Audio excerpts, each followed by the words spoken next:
Hello, beautiful humans. It's Sarah. We are upstairs in my loft in my home office here, and I am back today with some questions that you guys have directly asked me on Instagram. So I am just going to jump right into it with a question that I feel really passionate about. Somebody asked me a question about how you can participate in body positivity and lose weight at the same time. This is a big question, so I'm going to answer it as honestly as I can. You can't. Now, here's the thing. I reserve the right to share with you that some of my opinions have evolved since I originally thought about this question probably about 3 years ago. I've grown a lot, I've learned a lot, I've experienced quite a lot since then, and I've had some evolution in my perspective. Now, this does not mean that you cannot support body positivity and undergo intentional weight loss at the same time. It's just a little more nuanced than that. So let's talk about it. In order to have this conversation, we need to begin really clearly by just defining what body positivity is. Because the idea of body positivity, I think, is one of those things that a lot of people think they understand, but is actually very different than what most people think that it is. So let's start by establishing that body positivity is a socio-economic cultural movement that stemmed from the fat acceptance movement in like the 60s, the 70s, the 80s, the 90s. Body positivity, as it was intended, is a socio-cultural economic movement that stemmed from the fat acceptance movement of the 60s, 70s, 80s, 90s, etc. Now, what's important to know is that the fat acceptance movement was anti-diet and anti-weight loss of any kind. So body positivity at its core cannot include intentional weight loss. Now, over the last 10 years or so, the idea of what body positivity is has really begun to morph. And in doing that, the original intention of the movement has been, I'm not going to say whitewash because that's not the right word, but it was watered down.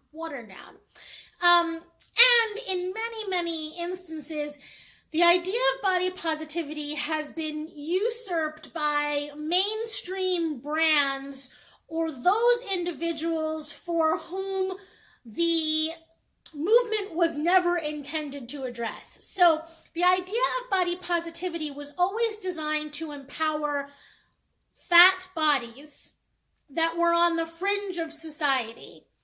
As body positivity started to grow as a movement, that started to include addressing marginalized bodies in its entirety. So what is a marginalized body? A marginalized body is a body that you don't regularly see being represented in media. Those that have different shape plus bodies that aren't necessarily curvy and size 14, extended plus size, persons of color. But this is not just about plus size. This is also about disability. This is also about older bodies. This is also about LGBTQ and trans bodies that are not genuinely represented by mainstream media. Those are what is referred to as marginalized bodies. So body positivity started to migrate to be a social movement that advocated for visibility for marginalized bodies. And then as time progressed, we started to see a blurring of body positivity and self-love, which we all know I'm down for. Like, I'm down for self-love. But as we got into like 2010, 2012, 2014, we started to see more and more people on social media talking about the idea that body positivity is just loving yourself as you are. Now, that is true. Body positivity means that all bodies as they are valid. All bodies as they are enough. All bodies as they are worthy and good. But if we get back to the core of what body positivity was intended, it was not intended to be a crossover with self-love. It was designed to be something far more radical than that. It was designed to be something that empowered those that were not empowered with representation and visibility.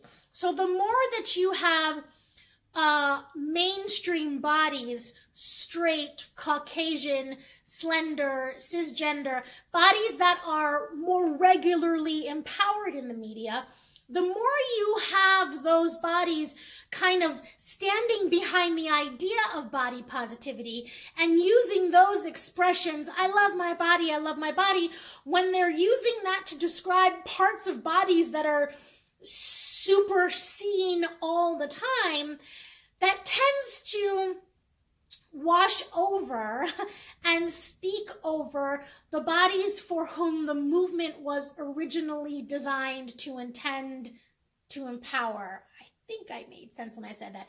Now, here's the thing. I am a woman who has intentionally lost weight, and I am a woman who will be intentionally losing more weight in the future.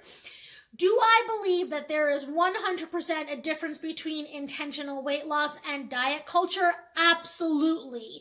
Do I believe that all bodies are entitled to love their body and seek a change in a state of being? Absolutely. Do I believe that all bodies are worthy of self-love as they are? Absolutely. But does that mean that all bodies are designed to claim body positivity? No.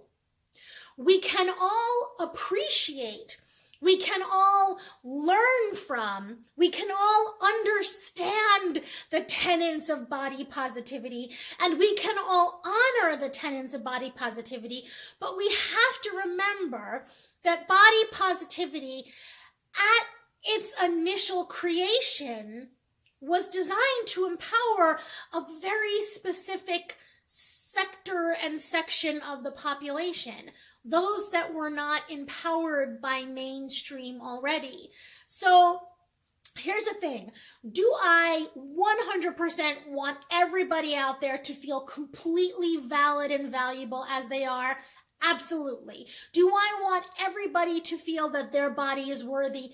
Absolutely. I want all these things. But what I would also like is for more people to start understanding that there is a difference between the concept of body positivity as it exists as a socio-cultural economic movement and the idea of self-love. Because although they sound very similar, they are different. And the more that mainstream media uses the idea of body positivity as a marketing message, as a way to sell you stuff, the easier it is to get confused about that. Now, again, I have nothing wrong with anybody who wants to talk about body positivity. I have nothing wrong with anybody who's on a body journey. I have nothing wrong with anybody who's into self-love. Like, obviously, all of those things are things that I fully support. But if we're going to sit here and we're going to get real specific, then let's just talk really honestly about the meaning of concepts and the meaning of words, because words do have meaning and concepts do have meaning. So, do I think you can actively participate in the body positivity movement as it was originally designed as a socioeconomic movement and experience intentional weight loss at the same time? I do not. Do I think you can support body positivity? Do I think you can appreciate the tenets? Do I think you can respect it? Absolutely. Do I think you can claim body positivity? as it existed in the original intention of its socioeconomic development and experience intentional ways at the same time? I don't. Which I know will probably be a little, I don't know, wonky for some people to hear me say, because I didn't understand this in the past. So is that a bad thing? No. Is it a good thing? No. It just is what it is. And now listen, you guys, one of the problems that I have with movements in general is when movements become so exclusive that they start excluding people who want to participate in them because they believe in them. I don't necessarily agree with that. You're not asking me for my opinion here. I'm not telling you what I think. I'm telling you how I interpret the tenet of what body positivity as a movement was designed for. So I think this is a gray zone, guys. And I think that this requires people to be accountable for their thoughts and their words and their actions, which is not something that people necessarily want to do. But if you take a few minutes and you slow down and you do a little understanding and you do a little research, then I think it really helps to put it in perspective. I think it really helps to see where body positivity came from and how that idea migrated. And also understand that not all movements have to be ours in order for us to believe in them and support them. We can appreciate, be an ally, and support without claiming something as our own.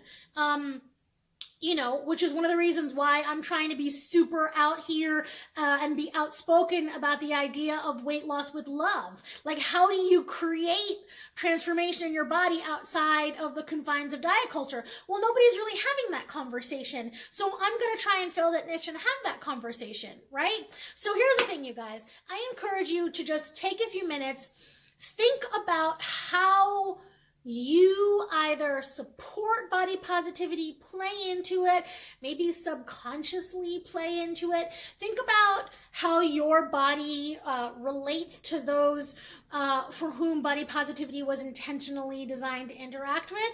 And just